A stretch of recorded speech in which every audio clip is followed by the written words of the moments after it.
We could easily prove this by showing the example of the unicorn. The unicorn is not real because it does not exist.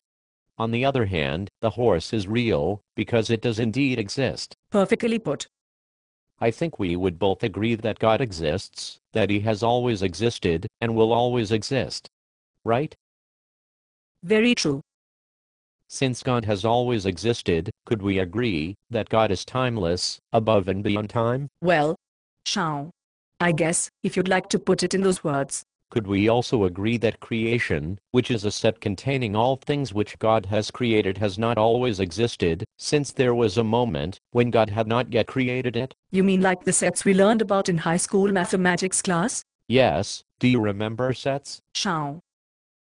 Would it be reasonable to assume that there are two things in existence, things that are God and things that are not? I think so. I find no fault in that. Yes, it must be true. Could you imagine all reality, all of existence, as divided into two sets, the set of all things that are God, and the set of all things that are not God? Yes, it's simple yet true. And that second set, of all things not being God, would be everything other than God, which would be all of creation. Right? Exactly. It's a pleasure to meet someone who has a sharp mind as you. Thanks. Now, let's assume that the Watchtower organization has taught you Jehovah's Witnesses the truth, and that the Holy Spirit is not God, but God's impersonal active force, the energy he uses to accomplish his will, which he also used to bring all of creation into existence. Are you still with me? Yes, of course, and it is surely true.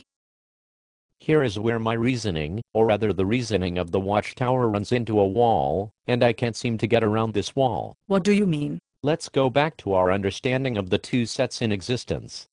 These two sets are the only two sets in existence, the only real sets of anything in the universe.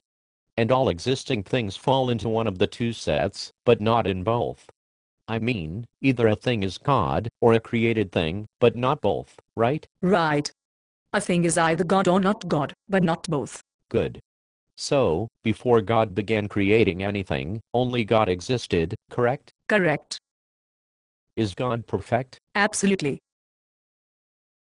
Would it be correct to say that God is perfection? Absolutely.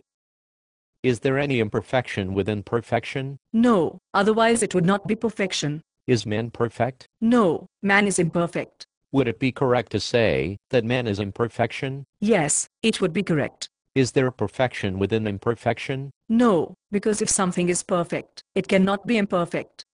And I'm sure you'd agree also that, if something is imperfect, it can't be perfect. Excellent statement.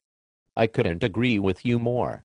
Perfection and imperfection are opposites, so one can't be the other. Would it be correct to say that creation in general is imperfect? Yes, that's true. Would it be correct to say that creation is imperfection? I believe so, yes.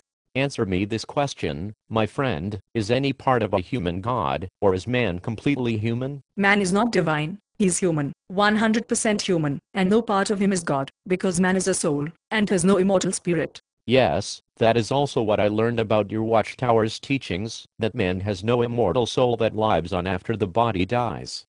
But that is another topic for another day. Let's remain focused on the sets, shall we? Shao, okay. Go on. So we both agree that a human is completely human in all his parts, and not God in any of his parts, because, as we agreed earlier, a thing is either in the God set, or in the creation set, but cannot be a part of both sets, right? Right. Likewise, is all of God completely God, or is there any part of God that is not God? Like we said about a human, being completely human, God is completely God, because each can be only in one set and not both. So, we are in agreement also that all of God is God, and that no part of God cannot be God, correct? Correct. So, since God uses His Holy Spirit, this energy, to accomplish His will, He must have used it to bring creation into existence, no? Yes. But the Holy Spirit is not God, right? Right.